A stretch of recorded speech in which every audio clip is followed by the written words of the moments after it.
Patricia Morrison had owned Morrison's General Store for 5 years. 5 years of quiet life in rural Montana, ordering supplies, stocking shelves, helping neighbors. 5 years removed from Colonel Patricia Morrison, United States Army. From command responsibility, from making life and death decisions. Morrison had traded combat boots for an apron, had traded military rank for small-town simplicity, had tried to forget Afghanistan, to forget Kabul, to forget the night raid that had ended Morrison's conscience and nearly ended Morrison's career. Morrison had buried that memory, had covered it up, had written official reports that turned a massacre into justified combat action, had protected Morrison's soldiers, had protected Morrison's future, and had lived with the guilt for 12 years. But on a Tuesday morning in October, when a well-dressed man walked into Morrison's store and said words that made Morrison's blood freeze, Morrison knew the past had finally caught up. The man said, "Colonel, we need to talk. About Kabul. About what you covered up." And Morrison knew that 5 years of peace were about to end. That 12 years of secrets were about to surface. And that Morrison would have to choose between protecting the reputation Morrison had built and facing the truth Morrison had buried. The man was in his mid-20s, professional. Calm, he approached the counter where Morrison stood. He said to Morrison, "Colonel Patricia Morrison, retired, previously commanded a battalion in Afghanistan, specifically Kabul province, 2011 to 2013. Morrison said to him, keeping Morrison's voice steady, "I'm just Pat Morrison now, store owner. Can I help you find something?"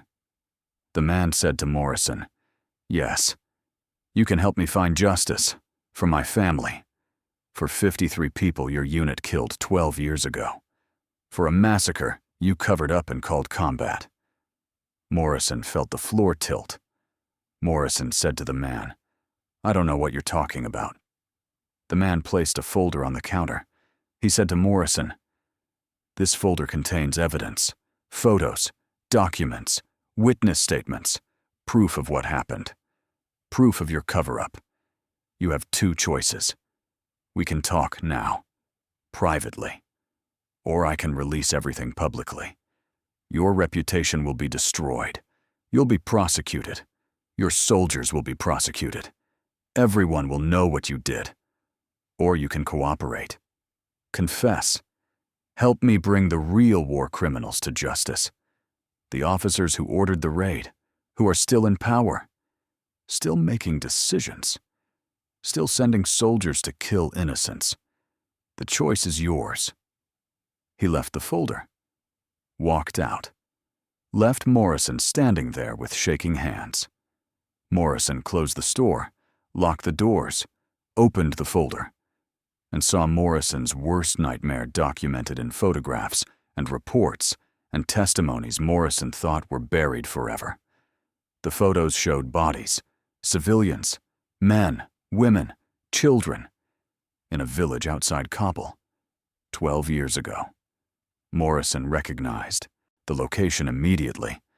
The night raid, the mission that had been Morrison's last combat operation, the mission that had ended with Morrison requesting immediate transfer, with Morrison leaving Afghanistan, with Morrison eventually leaving the military entirely.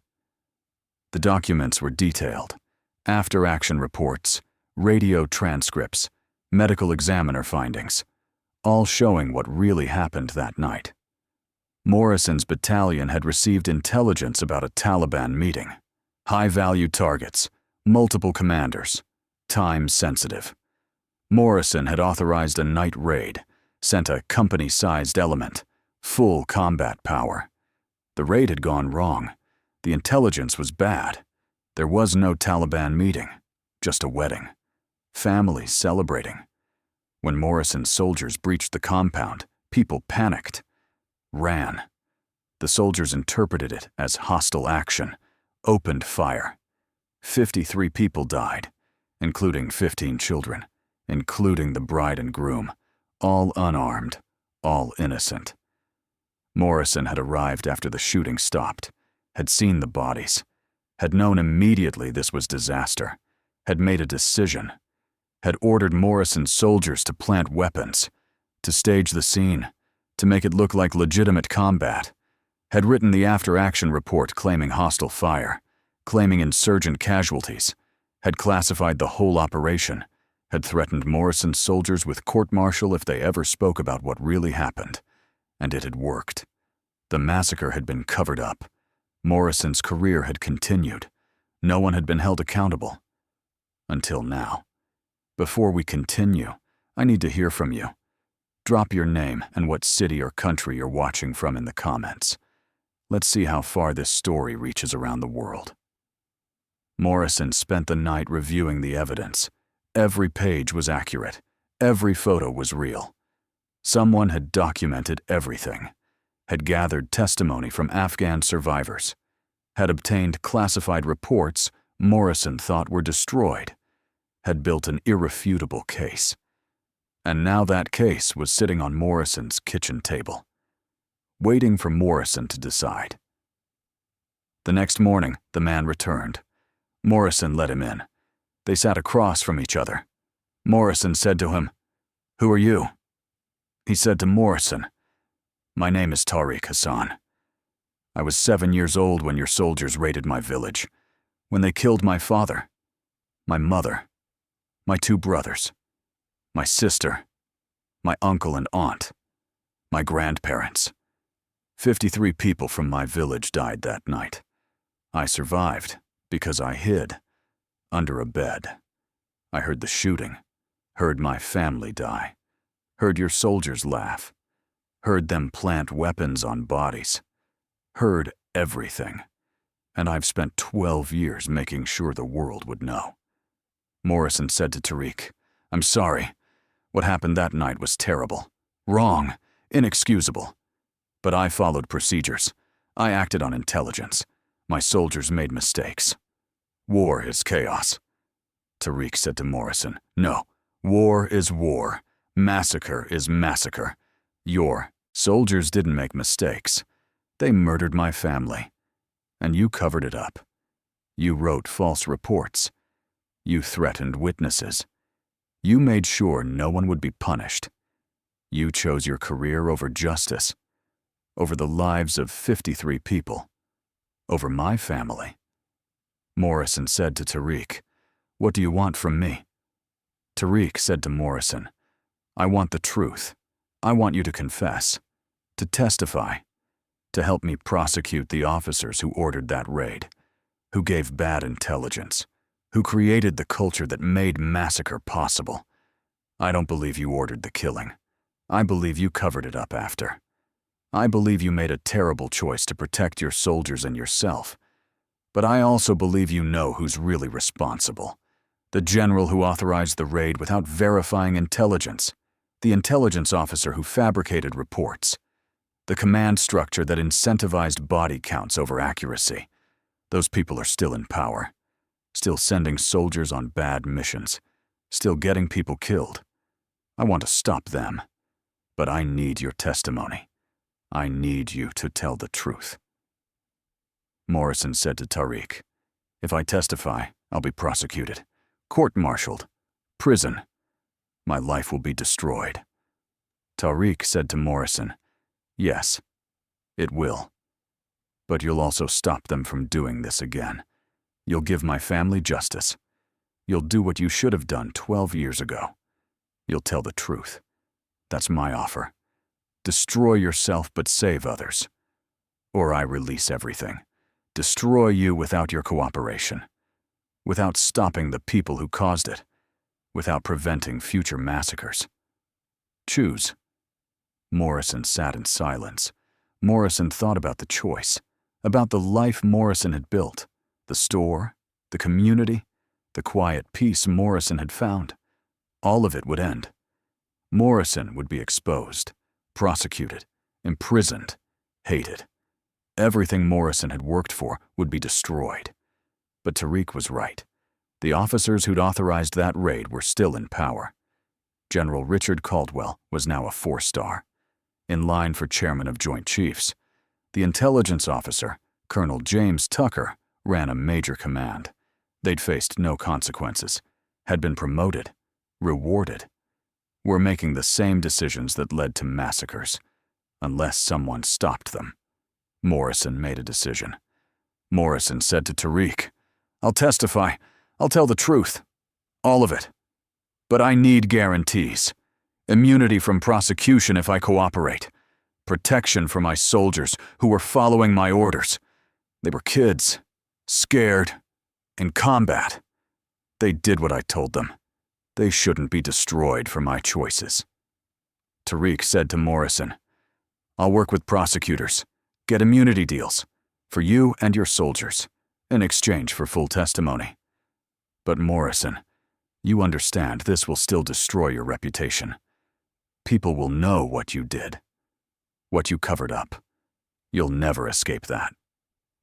Morrison said to Tariq, "I know. But maybe that's what I deserve. Maybe I've been running from it for 12 years. Maybe it's time to stop running, to face it, to make it right. Or as right as it can be." Tariq contacted prosecutors, International Criminal Court, war crimes investigators. They'd been building a case against General Caldwell and Colonel Tucker for years, for multiple incidents, multiple cover-ups. But they'd lacked insider testimony, someone who could testify from within the command structure. Morrison was exactly what they needed. The investigation took 6 months. Morrison gave detailed testimony, named names, provided evidence, explained how the cover-up worked, how bad intelligence was accepted without verification because generals wanted results, how civilian casualties were hidden because they hurt promotion chances, how soldiers were trained to plant weapons and stage scenes, how the entire system incentivized killing over accuracy. Morrison exposed it all. The trial was international news.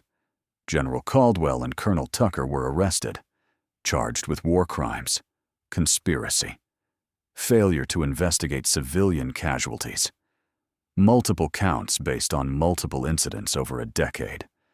Morrison's testimony was crucial. Showed the pattern, showed the culture, showed the leadership failures that led to massacres. If this story is gripping you, hit that like button and subscribe right now. Tell me in the comments where you're watching from, your name and city. These stories need to reach everyone. Both were convicted. Caldwell got 20 years. Tucker got 15. 5 other officers received sentences.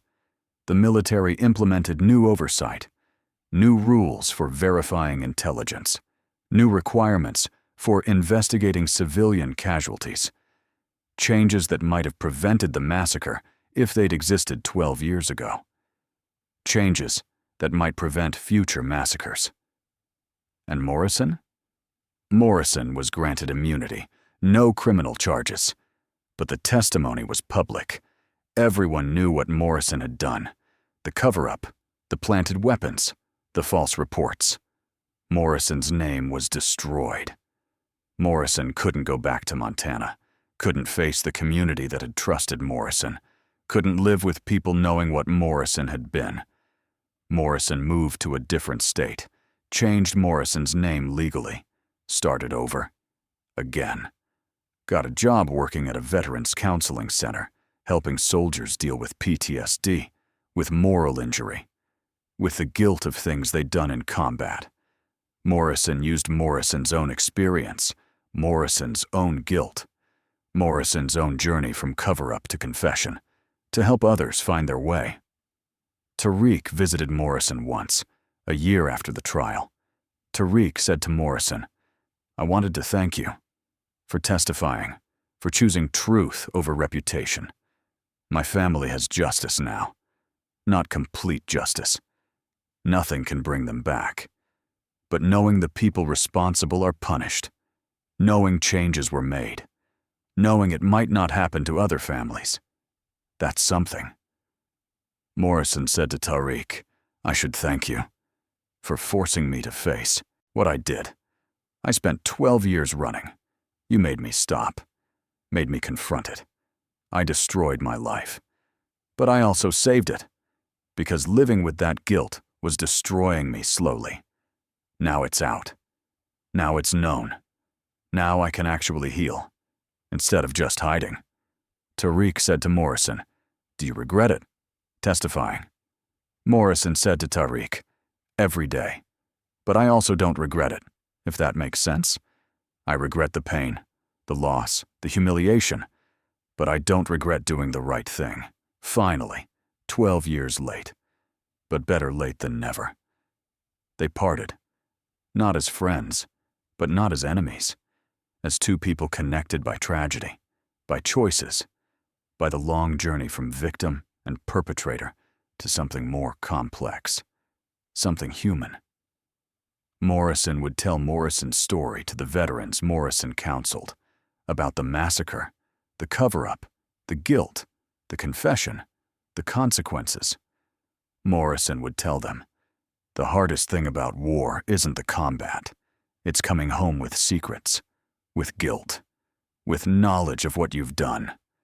And Morrison would tell them, "Confession is terrifying, but hiding is worse. Living with secrets destroys you. Facing them gives you a chance to rebuild." Some veterans listened. Some confessed their own secrets. Some found healing. Some didn't. But Morrison tried.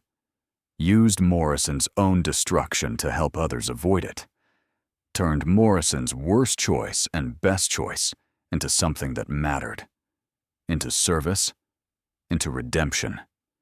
Into proof that even people who cover up massacres can eventually tell truth. Can eventually face justice. Can eventually become better than they were. Years later, Morrison would receive a letter from one of Morrison's soldiers from that night 12 years ago. The soldier wrote, "Colonel, I heard about your testimony, about what you did. Part of me hates you for exposing us, but part of me is grateful. I've been living with that night for 12 years. Couldn't talk about it. Couldn't process it. Couldn't heal. Now it's out. Now people know. Now I can actually get help.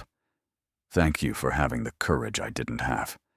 Thank you for doing what was right, even when it cost everything." Morrison kept that letter. Read it when Morrison doubted whether testifying had been worth destroying Morrison's life. The letter reminded Morrison, yes, it was worth it. Not just for Tariq's family.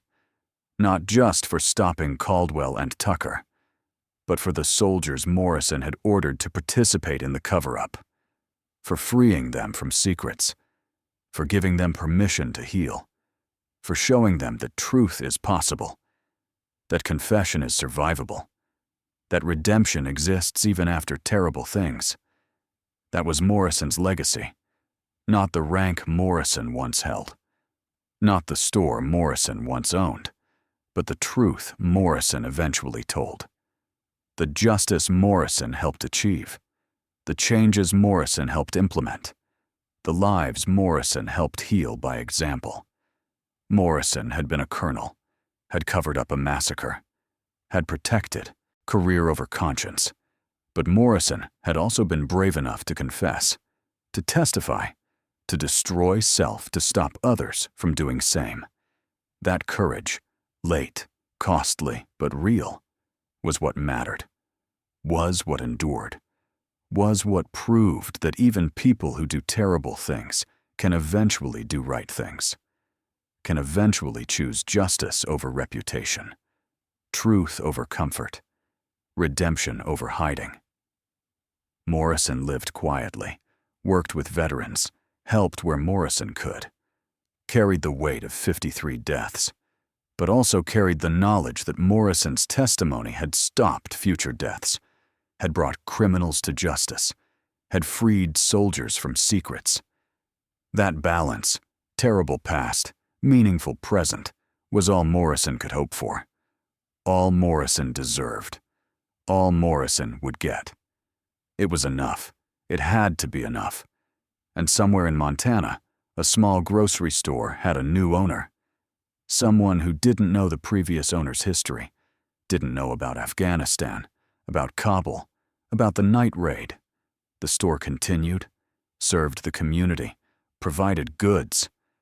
But Patricia Morrison was gone, destroyed by truth, reborn through confession, living a different life, a harder life, but an honest one.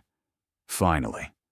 That was redemption, not erasing the past, not being forgiven, but facing it, confessing it, using it to prevent future harm, living with consequences, but also with purpose.